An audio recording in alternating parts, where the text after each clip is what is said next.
മോളെ ചെവി അടിക്കുന്നു. ഒരു ബഡ്സ് ഇല്ലടാ, ഒരു ബഡ്സ് ഇല്ലടാ ഈ വീട്ടില്. മോളെ എന്തിയാടാ എന്നെ കാണിക്കുന്നത്? അത് പിന്നെ ചേട്ടാ, വീട്ടിൽ വെച്ച് എനിക്ക് ചെവി കടിക്കുമ്പോഴേ ഈ ട്രില്ലർ മെഷീൻ ഇട്ടിട്ട് സ്വിച്ച് അങ്ങ് ഓണാക്കും. അപ്പോ എന്റെ കടി അങ്ങ് മാറും.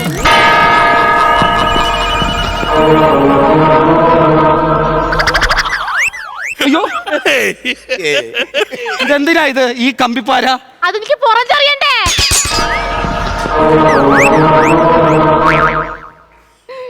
ഈ കൈക്കെന്നെ പറ്റിയതാ? അത് പിന്നെ ചേട്ടാ, തേപ്പൊട്ടിക്ക് ചൂടുണ്ടോന്ന് അറിയാൻ വേണ്ടി ചുമ്മാ കയ്യിലൊന്ന് വെച്ച് നോക്കിയതാ. ചൂടുണ്ട്.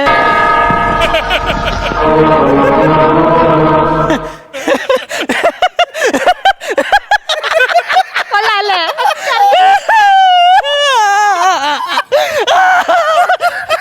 നീ ഇതൊക്കെ കേൾക്കുന്നുണ്ടല്ലോ അല്ലേ? നീ അനുഭവിക്കടാ. അമ്പിളി, നീ എന്നെ ഈ പരസ്പര ബന്ധം ഇല്ലാതൊക്കെ സംസാരിക്കുന്നേ? അത് പിന്നെ ചേട്ടാ, എനിക്ക് ഈ 5 മിനിറ്റ് കൂടുമ്പോഴേ എന്തുവാ ഓർമ്മ എന്തോ ഒരു വലിയ രോഗമുണ്ട്. അതിനെന്തോ പറയുന്നത് ക്യാരക്ടർ ഡിസോർഡർ എന്നാണ് ആ ഡോക്ടറൊക്കെ പറയുന്ന പേര്. അപ്പൊ നീ ക്യാരക്ടർ മാറിക്കഴിഞ്ഞാ? അയ്യോ, വലിയ കുഴപ്പമൊന്നുമില്ല. ഇല്ല, കുഴപ്പമൊന്നുമില്ല. കുഞ്ഞു കുഞ്ഞു കുസൃതികള്. എന്തോന്ന്? ചുമ്മാ കൊത്തിപ്പറക്കി നടക്കുന്ന കോഴിയുടെ മുണ്ടിൽ റബ്ബർ ബാൻഡ് ഇട്ട് വെക്കുക. ഭഗവാന്, സിംഹം ഇല്ലേ, അതിന്റെ ഏറ്റവും വലിയ അഹങ്കാരം എന്താണെന്നറിയാവോ? അതിന്റെ താടി. അതിന്റെ താടി എനിക്ക് ട്രിം ചെയ്യണം. അതുപോലെ തന്നെ വേറൊരു കാര്യമുണ്ട്. എന്തുവാ?